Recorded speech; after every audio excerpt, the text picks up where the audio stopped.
Hello friends, good morning to all.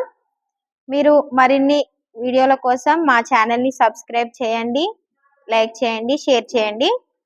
ఈరోజు latest updates ఏంటంటే UCC uniform civil code అనగా ప్రియమైన రాష్ట్ర నివాసితులారా జనవరి 27, 2025 నుంచి రాష్ట్రంలో యూనిఫామ్ సివిల్ కోడ్ అమలు చేయబడుతుంది.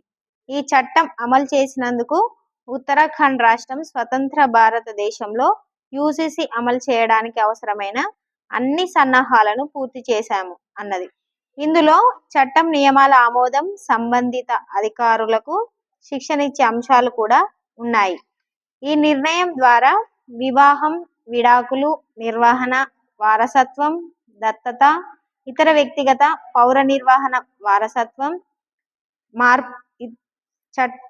ఇతర వ్యక్తిగత పౌర చట్టాల మార్పులు ఈ చట్టంలో భాగంలో ఉన్నాయి. యూసీసీ అమలు నేపథ్యంలో జరగనున్న కీలక మార్పులు ఏంటంటే వివాహం నమోదు తప్పనిసరి. ఇప్పుడు అన్ని వివాహాలు నమోదు చేయాలి. ఇప్పటివరకు మనం మ్యారేజెస్ అయినవన్నీ అమలు చేయాలి.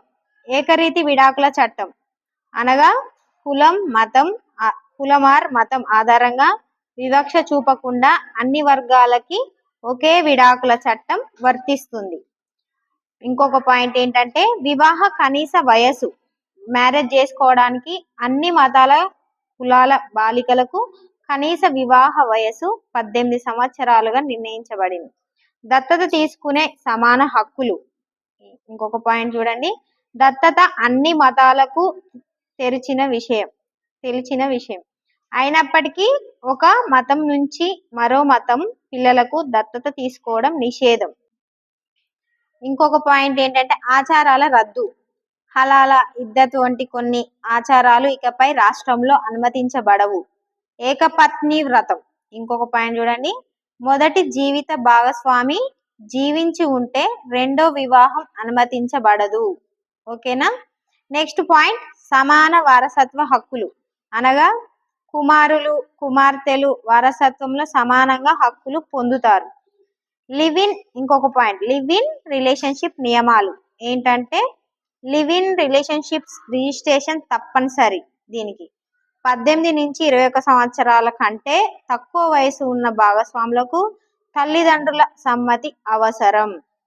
నెక్స్ట్ లివ్ ఇన్ సంబంధాల నుంచి జన్మించిన పిల్లల హక్కులు.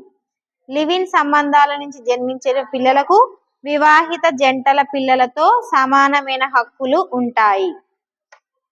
ఈ యూసీసీ చట్టం అంతటా ఒకేలా ఉంటుందా అంటే గతేడాది ఫిబ్రవరి 6న ఉత్తరాఖండ్ అసెంబ్లీ ప్రత్యేక సమావేశంలో బీజేపీ గవర్నమెంట్ ప్రభుత్వం యూసీసీ బిల్లును ప్రవేశపెట్టింది. ఈ రోజు తర్వాత రాష్ట్రపతి ద్రౌపది ముర్ము గారు మార్చి 13న దానిపై సంతకం చేశారు. దీంతో ఉత్తరాఖండ్ భారతదేశంలో యూసీసీ అమలు చేసిన తొలి రాష్ట్రంగా నిలిచింది. ఇది మీకు జీకే క్వశ్చన్లో వస్తుంది. ఉత్తరాఖండ్ యూసీసీ అమలు చేసిన తొలి రాష్ట్రం. ఓకే ఫ్రెండ్స్, ఇంకా మరిన్ని వీడియోస్ కోసం మమ్మల్ని సపోర్ట్ చేయండి. Please subscribe my channel. Thank you friends.